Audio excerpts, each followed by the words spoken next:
تو یہ مسئلہ ہے نا، ایک ضرورت ہے نا ہماری. آج کی اس محفل میں وہ چند نکتے سمجھانے ہیں کہ جن سے روح کو غذا ملتی ہے، تاکہ ہم اس کو یاد رکھیں اور کوشش کریں ان اعمال کو زیادہ کرنے کی، روزانہ کرنے کی، تاکہ جسم کے ساتھ روح کو بھی غذا ملتی رہے. تو روح کی غذا اوپر سے آنے والے انوار و تجلیات ہیں. چنانچہ سب سے پہلی چیز جس کی وجہ سے انسان کی روح کو غذا ملتی ہے، قرآن عظیم الشان. قرآن مجید کا پڑھنا، قرآن مجید کا سننا، یہ انسان کی روح کو غذا پہنچاتا ہے. اور دلیل قرآن عظیم الشان میں سے وَإِذَا قُرِئَ الْقُرْآنُ فَاسْتَمِعُوا لَهُ وَأَنصِتُوا لَعَلَّكُمْ تُرْحَمُونَ.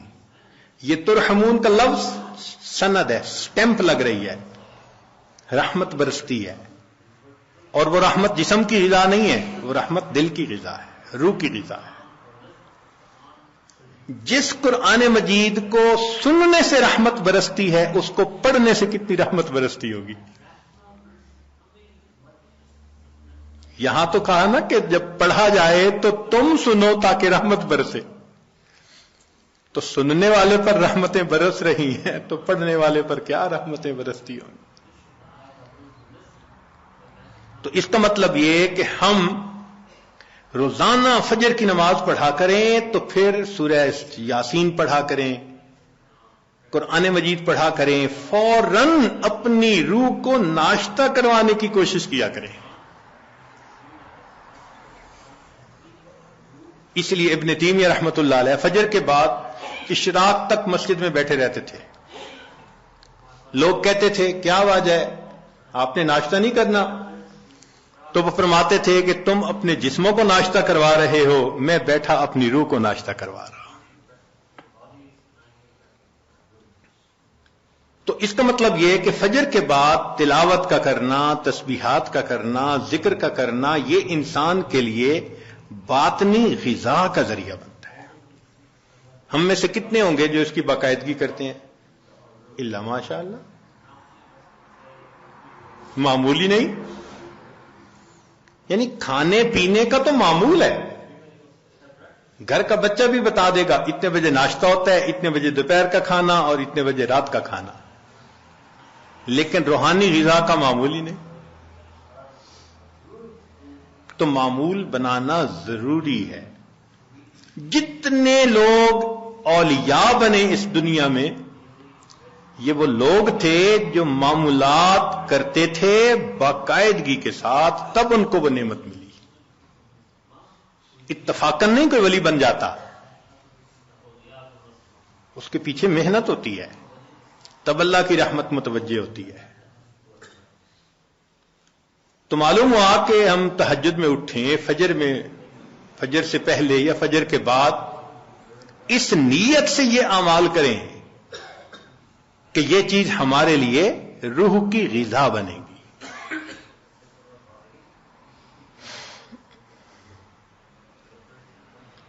ہمارے اکابر جب دن کے کام کاج سے فارغ ہوتے تھے تو مصلی پہ آ جاتے تھے، رات گزار دیتے تھے مصلی کے اوپر.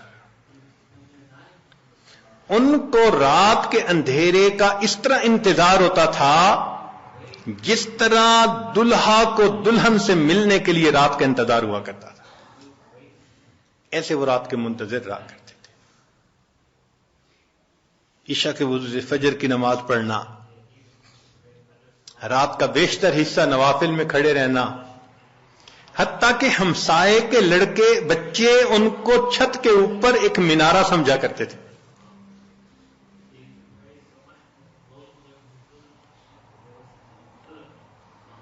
تو اتنا تو وہ اللہ کی یاد کیا کرتے تھے نا، قرآن پڑھا کرتے تھے. اور ہمارے قریب کے زمانے کے بزرگوں کا معمول ایک منزل روزانہ کا. اس عاجز کے والد صاحب حافظ نہیں تھے، مگر پوری زندگی ایک منزل روزانہ پڑھنا ان کا معمول تھا. ہم نے بچپن سے لے کے اپنے بال سفید ہونے تک اپنے والد کو ہر جمعرات کو ختم قرآن کرتے دیکھا ہے. ہر جمعرات کو ان کا ختم ہوتا تھا، ناظرہ پڑھتے تھے. تو معمول تھے ان کے. ہم بھی سوچیں اس کے اوپر کہ ہمارا بھی کوئی دن قرآن مجید کی تلاوت کے بغیر نہ گزرے. زیادہ نہیں کر سکتے تو چلو تھوڑا صحیح، مگر کریں تو صحیح نا. یہ تو نہیں کہ کئی دن گزر جاتے ہیں قرآن مجید کئی گھروں میں کھولنے والا ایک بھی نہیں ہوتا. اخبار روز پڑھا جاتا ہے، ٹی وی روز دیکھا جاتا ہے، اور انٹرنیٹ کی مصیبت تو 24 گھنٹے کھلی رہتی ہے. اگر نہیں کھلتا اللہ کا قرآن، تو اپنی روح کو غذا پہنچانے کے لیے ہمیں قرآن مجید کی تلاوت کا معمول روزانہ لازماً پورا کرنا چاہیے. بس یہ نیت کریں کہ ناشتہ چھوٹتا ہے تو چھوٹ جائے، قرآن مجید کا معمول نہ چھوٹے ہمارا، اس پابندی کے ساتھ. اچھا صبح نہیں پڑھ سکے تو شام پڑھ لیں. نبی علیہ الصلوۃ والسلام کی تو ماشاءاللہ سنت ہی یہی ہے. کچھ صورتیں ہیں جو صبح پڑھنا مسنون ہے، کچھ ظہر کے بعد، کچھ مغرب کے بعد، کچھ عشاء کے بعد سونے سے پہلے. حدیث پاک میں آتا ہے نبی علیہ السلام سونے سے پہلے سورہ ملک پڑھا کرتے تھے. یہ کیا چیز تھی؟ جیسے آپ کچھ دیر کے بعد نا کینڈی کھا رہے ہوتے ہیں، بسکٹ کھا رہے ہوتے ہیں، فلاں چیز کھا، یہ اسی طرح ہے کہ معمول ساتھ ساتھ چلتا رہتا ہے، روح کو غذا ملتی رہتی ہے. تو جتنی مسنون صورتیں ہیں یاد کریں اور ان کو دن کے مختلف اوقات میں پڑھنے کی عادت بنا لیں، از خود غذا ملتی جائے گی.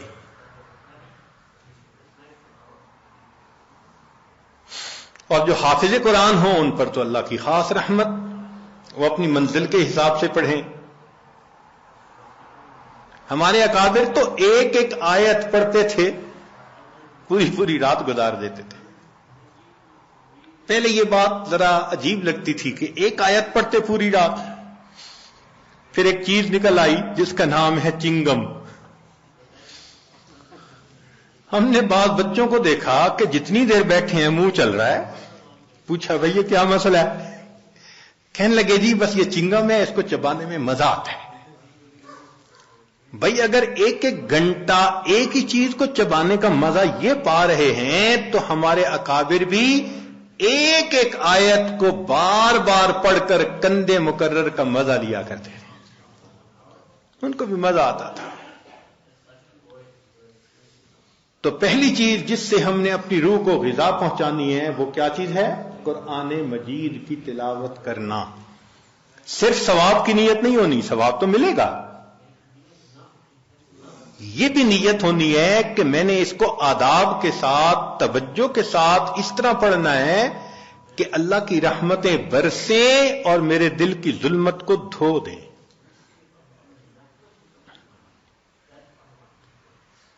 دوسری چیز جس سے کہ انسان کے اوپر اللہ کی رحمت برستی ہے اس کو کہتے ہیں استغفار. استغفر اللہ ربی من کل ذنب واتوب الیہ. قرآن مجید میں اللہ رب العزت نے حکم فرمایا واستغفر اللہ، استغفار کرو. ہمارے اکابر یہ معمول بتاتے ہیں روزانہ، استغفر اللہ ربی من کل ذنب واتوب الیہ. اس کو دن میں کم از کم 100 مرتبہ صبح، 100 مرتبہ شام. زیادہ وقت ہو تو 200 مرتبہ بھی پڑھ سکتے ہیں. مگر جب پڑھ رہے ہوں تو ذرا اپنے گناہوں پر ندامت بھی دل میں محسوس کریں. یہ نہ ہو کہ زبان پہ استغفار چل رہا ہے اور دن میں گناہوں کے خیال چل رہے ہیں. رابعہ بصریہ رحمت اللہ علیہ فرماتی تھیں استغفارنا یحتاج الی استغفار، کہ ہم ایسا استغفار کرتے ہیں کہ اس کے اوپر ہمیں استغفار کرنے کی ضرورت ہے.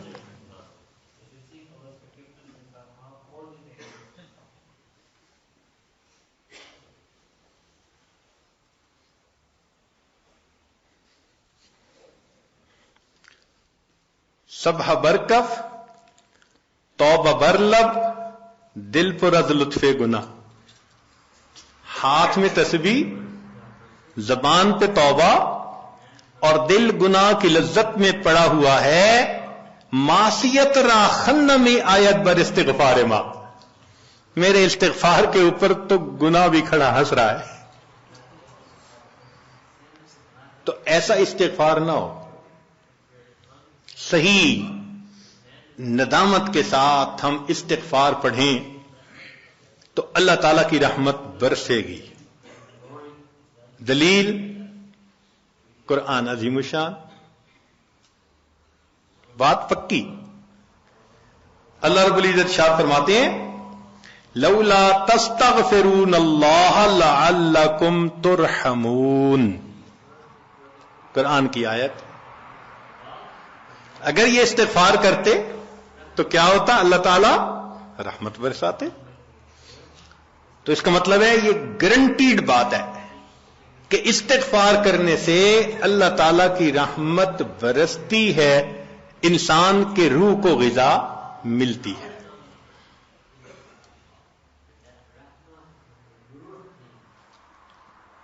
پھر تیسری چیز جس سے کہ اللہ تعالی کی طرف سے رحمت اترتی ہے، درود شریف کا پڑھنا. حدیث مبارکہ میں آتا ہے جو شخص ایک دفعہ درود شریف پڑھتا ہے اللہ تعالیٰ 10 رحمتیں اتارتے ہیں. تو 10 رحمتوں کا اترنا اس بات کی دلیل کہ روح کو غذا ملتی ہے، نور اترتا ہے انسان کے اوپر. ہمارے مشائخ نے فرمایا کہ 100 مرتبہ صبح اور 100 مرتبہ شام، کم از کم اتنا تو درود شریف ضروری پڑھ لیں.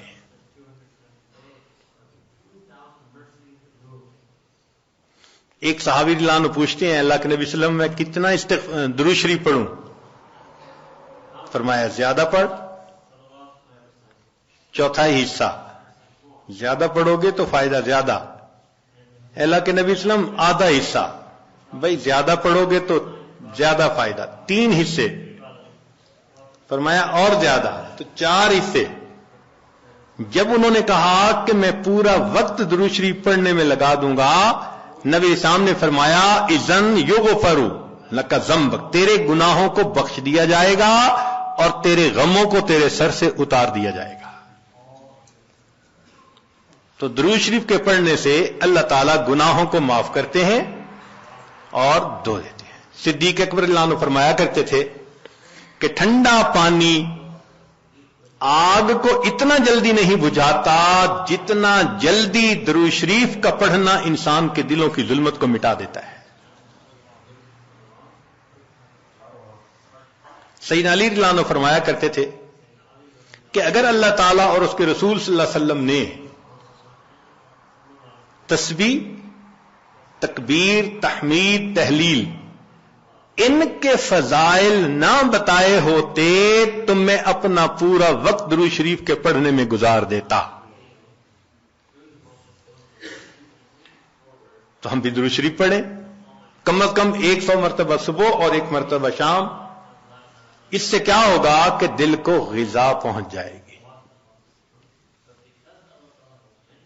چوتھی چیز اللہ کا ذکر کرنا، ذکر لسانی یا ذکر قلبی جیسا بھی معمول ہو.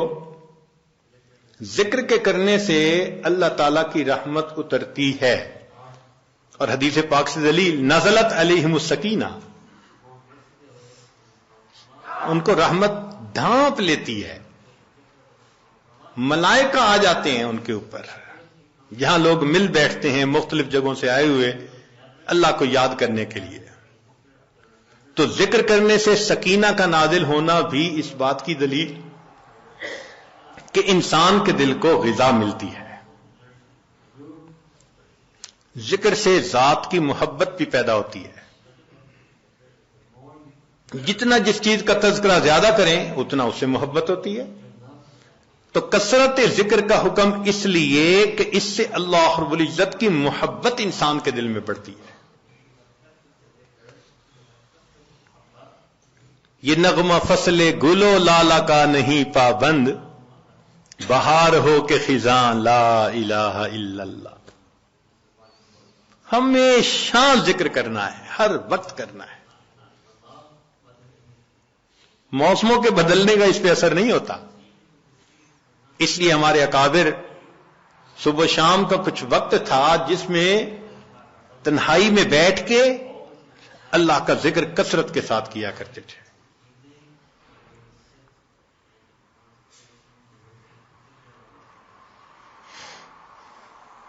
پھر پانچویں چیز جس سے کہ انسان کے اوپر رحمت اترتی ہے وہ ہے اتباع سنت. جتنا ہر عمل سنت کے مطابق ہوتا جائے گا اتنا اللہ کی رحمت ہم پہ برستی جائے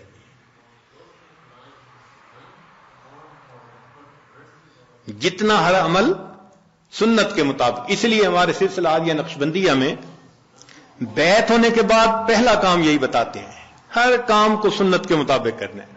سر کے بالوں سے لے کے پاؤں کے ناخنوں تک اپنے آپ کو سنت کے مطابق ڈھالنا ہے. کیوں؟ ایک تو اجر ہے، ایک قرب ہے، اللہ کی محبوبیت ملتی ہے، اور تیسرا یہ چیز انسان کے روح کی غذا بھی ہے. دلیل قرآن عظیم الشان میں سے ارشاد فرمایا اطیعوا اللہ والرسول لعلکم ترحمون. اللہ اور اس کے رسول کی اطاعت کرو تو کیا ہوگا؟ تمہارے اوپر رحمت برسے گی. تو اتباع سنت سے بھی انسان پر رحمت برستی ہے.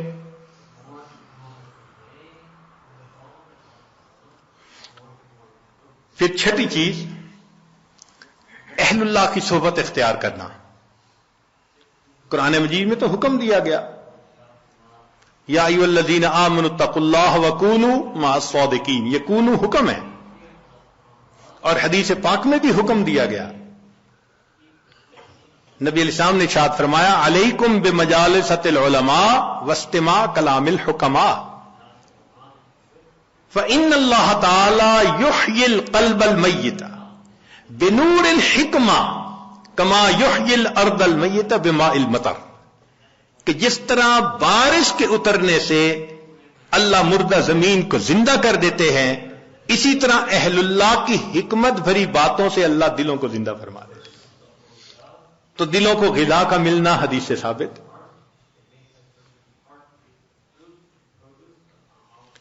اس لیے تو فرمایا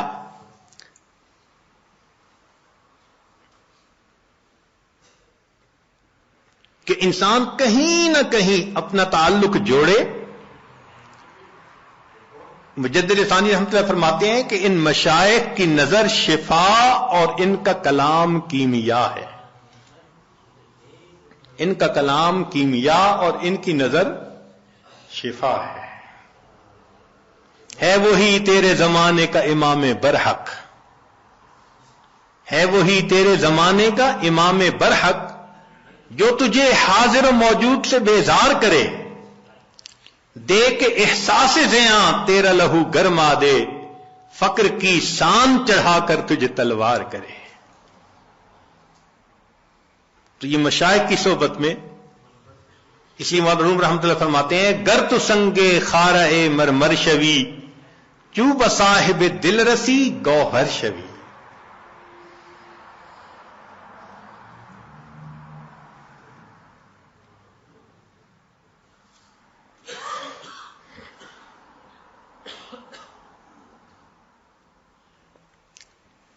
چنانچہ علماء نے لکھا ہے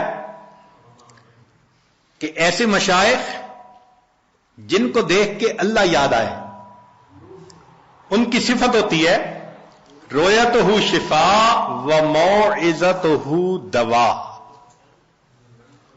ان کی رویت شفا ہوتی ہے اور ان کی بات انسان کے لیے دوا ہوتی ہے، بلکہ فرمایا ينتفع برؤيته قبل روايته. یہ ایسے لوگ ہوتے ہیں ان کی روایت سے پہلے رویت سے ہی فائدہ ہو جاتا ہے بندے کو.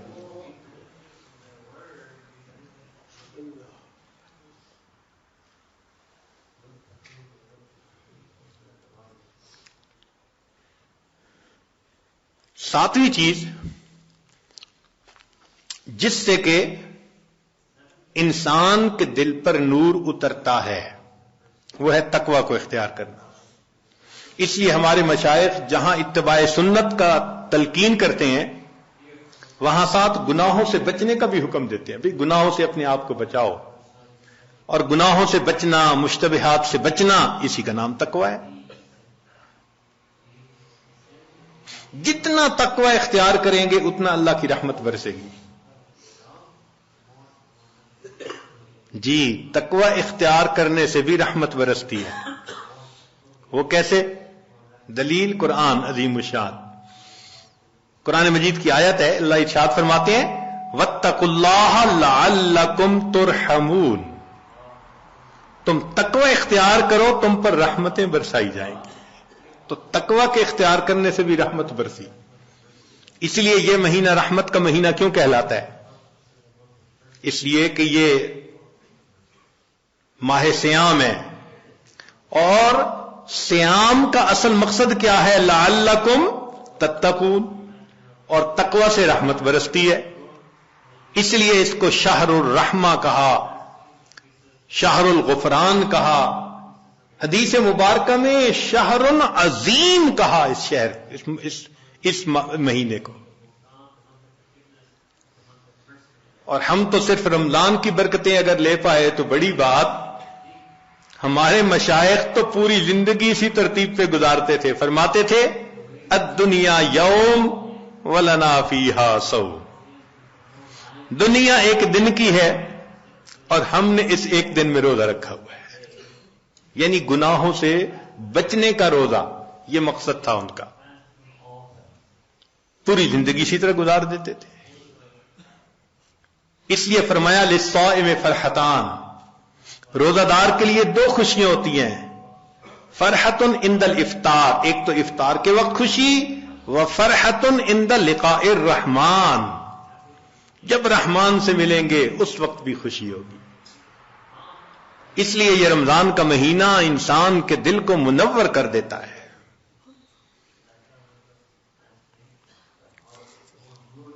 ظاہر میں تو نظر آتا ہے کہ جی بھوکا رہنا پڑے گا، مگر کہاں بھوکا رہنا پڑتا ہے؟ اگر اوور آل دیکھیں تو رمضان میں انسان زیادہ کھاتا ہے، اور جتنی نعمتیں رمضان میں ملتی ہیں باقی مہینے میں تو ملتی ہی نہیں ہے.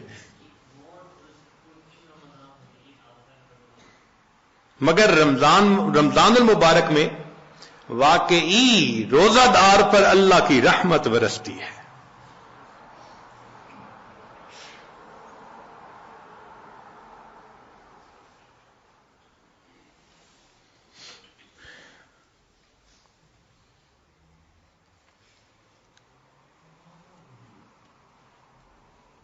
پھر نویں چیز کہ انسان اللہ رب العزت سے دعا بھی مانگے.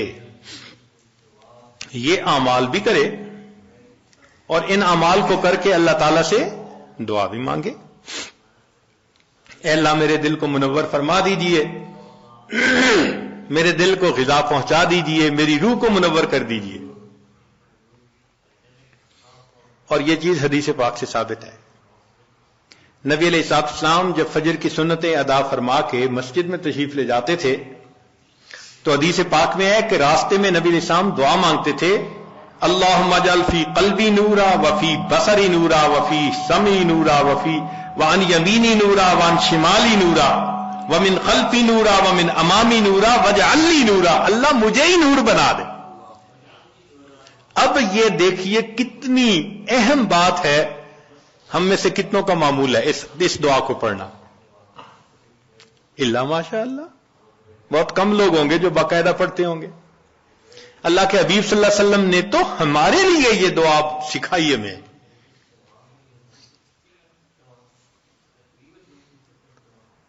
دنوں پہ دن گزر جاتے ہیں، مہینوں پہ مہینے، یہ دعا مانگی نہیں ہوتی. اللہ کے حبیب صلی اللہ علیہ وسلم دعا مانگ رہے ہیں، اللہم اجعلنی، اللہ مجھے ہی نور بنا دے. آج وقت ہے اس نور کو حاصل کرنے کا.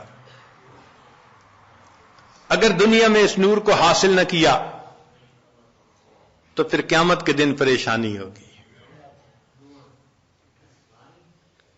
اس لیے جو نیک کام کرتا ہے، شریعت و سنت کی اتباع کرتا ہے، اللہ تعالیٰ کا قرب حاصل کرتا ہے تقوی کے ذریعے، تو فرمایا افمن کان میتن فاحییناہ، اور وہ جو مردہ تھا اس کو ہم نے زندہ کیا، وجعلنا لہ نور، اور اس کو ہم نے نور عطا کیا، یمشی بہ فی الناس، اس نور کو لے کے وہ انسانوں میں چلتا ہے اور دین کی دعوت کا کام کرتا ہے. تو اس نور کو دل میں لینا یہ انتہائی ضروری ہے ہمارے لیے. اور اس نور کو لینے کی جگہ فقط یہ دنیا ہے، اس کے بعد یہ نور نہیں مل سکے گا. اس کی مثال یوں سمجھ لیجئے، انسان کے بدن کے بننے کی جگہ ماں کا پیٹ. اگر بچہ اس طرح سے پیدا ہو کہ دونوں آنکھیں نہ بن سکیں تو دنیا کا کوئی ڈاکٹر دنیا میں آنکھیں نہیں بنا سکتا اس کی. کئی بچوں کی انگلیاں، ان کی گروتھ پوری نہیں ہوتی تو دنیا میں آ کے پوری نہیں ہو سکتی، کیونکہ ماں کا پیٹ اس کی گروتھ کی جگہ ہے. اگر پوری ہو گئی تو بہت اچھا، اگر نہیں تو پھر وہ کمی رہے گی. یہی حال انسان کی روح کے معاملے کا، کہ روح کے بننے کی جگہ یہ زمین و آسمان کا پیٹ ہے. بن گئی روح تو بہت اچھا، نہ بنی تو آگے جا کے نہیں بن سکے گی. چنانچہ قیامت کا دن ہوگا تو ایمان والے اپنے نور کو لے کر اللہ کے حضور جائیں گے. یوم تری المؤمنین والمؤمنات یسعی نورہم بین ایدیہم وبایمانہم، ایمان والوں کا نور دائیں اور بائیں ان کے سامنے.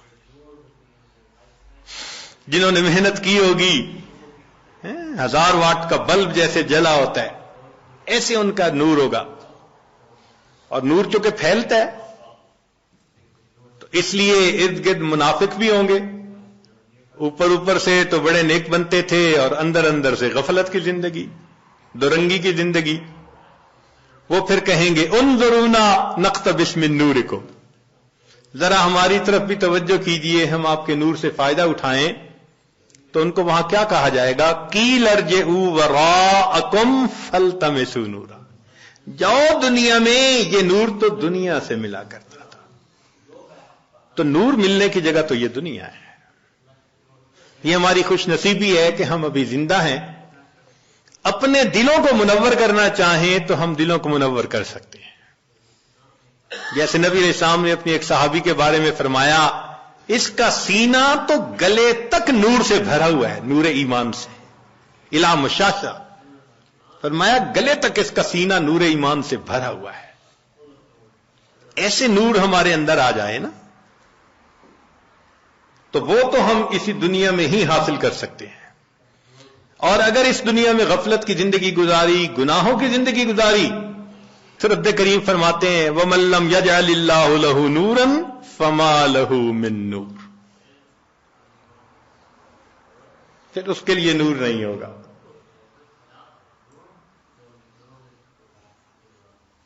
تو ہم یہاں پر اعتکاف کے لیے جو حاضر ہوئے تو بدن کو غذا پہنچانے کے لیے نہیں. بدن کو غذا تو انسان کو ہمیشہ اپنے دیش میں، اپنے گھر میں بہتر پہنچ جاتی ہے. یہاں حاضر ہوئے ہیں اپنی روح کو غذا پہنچانے کے لیے. تو آج اس عنوان کو اس لیے ذرا کھولا کہ ہمیں یہاں اعتکاف میں بیٹھنے کا مقصد واضح ہو جائے کہ ہم نے کچھ اعمال کرنے ہیں، پھر اللہ سے مانگنا ہے، اور اس اعتکاف کے دوران اپنے دل کے نور کی اس کمی کو ہم نے پورا کرنا ہے.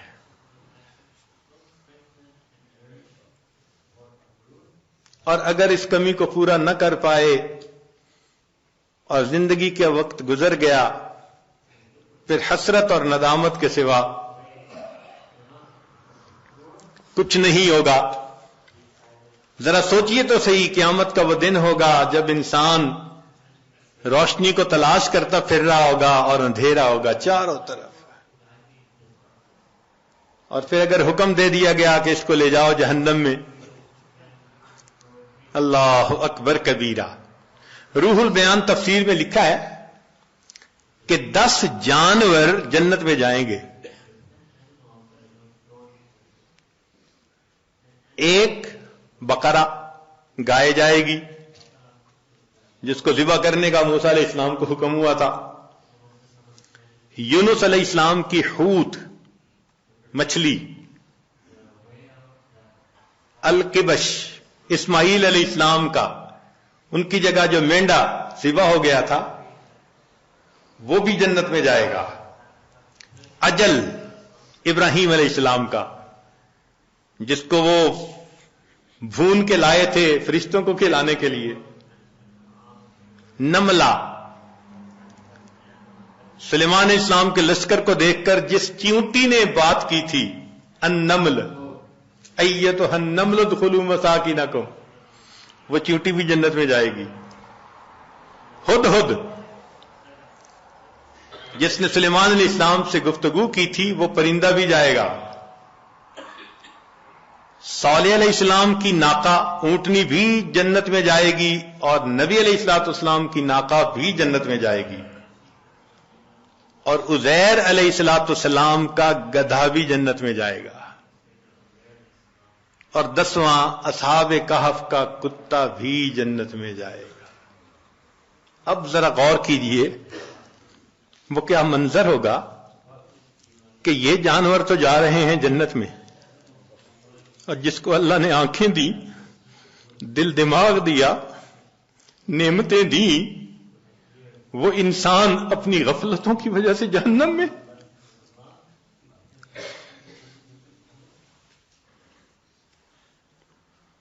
اگر اس وقت گدھے نے یہ کہہ دیا، اے انسان تو مجھے بے وقوف سمجھتا تھا نا، گالی بھی دینی ہوتی تھی کسی کو بے وقوفی کی تو گدھا کہتا تھا، آج وہ بے وقوف تو جا رہا ہے جنت میں، تو کہاں کا عقل مند نکل آیا کہ تو جہنم میں. ما جاءکم نذیر، ڈرانے والا نہیں آیا تھا. کہیں گے ڈرانے والا تو آیا تھا، لو کننا نسمع او نعقل ما کننا فی اصحاب السعیر. اگر ہم سنتے اور ہماری عقل کی رتی ہوتی ہمارے پاس تو ہم پھر جہنم میں نہ جاتے. اس کا مطلب یہ کہ ہم سنتے نہیں، سوچتے نہیں. اور گدھے کی بات تو ایک طرف رکھ دیں، اگر اصحاب کہف کے کتے نے اس وقت کہہ دیا کہ تم تو مجھے ذلت کی نظر سے دیکھتے تھے نا، اور میرا نام تو گالی تھا نا، اور میری حالت تو یہ تھی تم خشک ٹکڑا کھلاتے تھے، میں تمہارا در نہیں چھوڑتا تھا، اور تمہیں جو پروردگار روز نعمتیں کھلاتا تھا تمہیں اس کا در یاد نہیں آتا تھا. میں ایک روٹی کی خاطر تمہارے گھر کا ساری رات جاگ کے پہرا دیتا تھا، اور تم اپنے رب کی عبادت کے لیے رات کو 2 نفل پڑھ نہیں سکتے تھے. کتا جنت میں جا رہا ہوگا، اور یہ حضرت انسان غفلت کی زندگی گزارنے کے بعد جہنم میں جا رہا. چہ جائے کہ وہ وقت آئے جب انسان حسرت کرے اور اس کا علاج کوئی نہ ہو. ہمیں چاہیے کہ آج ہم اس کی حقیقت کو سمجھیں، اور جس طرح روح کو اپنے جسم کو غذا پہنچانے کے لیے فکر مند ہیں، ہم اپنی روح کو بھی غذا پہنچانے کے لیے فکر مند ہو جائیں.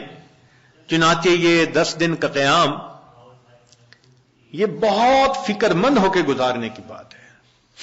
باتیں کرنے نہیں آئے، قصے کہانیاں کرنے نہیں آئے، حال احوال سننے نہیں آئے، بہت سنتے رہتے ہیں. ہاں اللہ کو منانے کے لیے آئے ہیں. جو گناہوں کے اثرات دل پر ہم آج تک لگا بیٹھے ان کو دھلوانے کے لیے آئے. تو اس کا طریقہ یہ ہے کہ جب اجتماعی عمل ہوں تو اس میں جڑیں، جب انفرادی عمل ہو تو اپنے وقت پہ انفرادی عمل کریں، لیکن ہر بندے کو ایک فکر لگی ہوئی ہو، ایک ایک منٹ کو آپ کیش کروانے کی کوشش کریں۔ مسافر کی دعائیں بھی قبول ہوتی ہیں اور مسافر پر اللہ کی رحمت بھی ہوتی ہے۔ تو اعتکاف میں آنے والے مسافر بھی ہیں، اور جب ایک جگہ پر ہوں اور سب اللہ کے حضور متوجہ ہوں تو اللہ کی رحمتیں اور زیادہ متوجہ ہوتی ہیں۔ حدیث پاک میں ہے نا، من بلاد شتیٰ و قبائل شتیٰ، مختلف شہروں سے مختلف قبیلوں کے لوگ جب ایک جگہ آ کر اکٹھے ہوتے ہیں اللہ رب العزت کو یاد کرنے کے لیے، تو فرشتے اتنا اترتے ہیں کہ آسمان تک ان کا تانتا بند جاتا ہے، اور رب کریم اتنا خوش ہوتے ہیں ان سے کہ جب فرشتے واپس جاتے ہیں تو ان سے کارگزاری سنتے ہیں، تم نے میرے بندوں کو کس حال میں پایا۔ وہ تو جانتے ہیں مگر ان سے کہلوانا چاہتے ہیں، اور بالآخر فرماتے ہیں کہ اچھا ان کو کہہ دو کہ یہ بخشے بخشائے اپنے گھروں کو چلے جائیں، میں نے ان کے گناہوں کو ان کی نیکیوں میں تبدیل فرما۔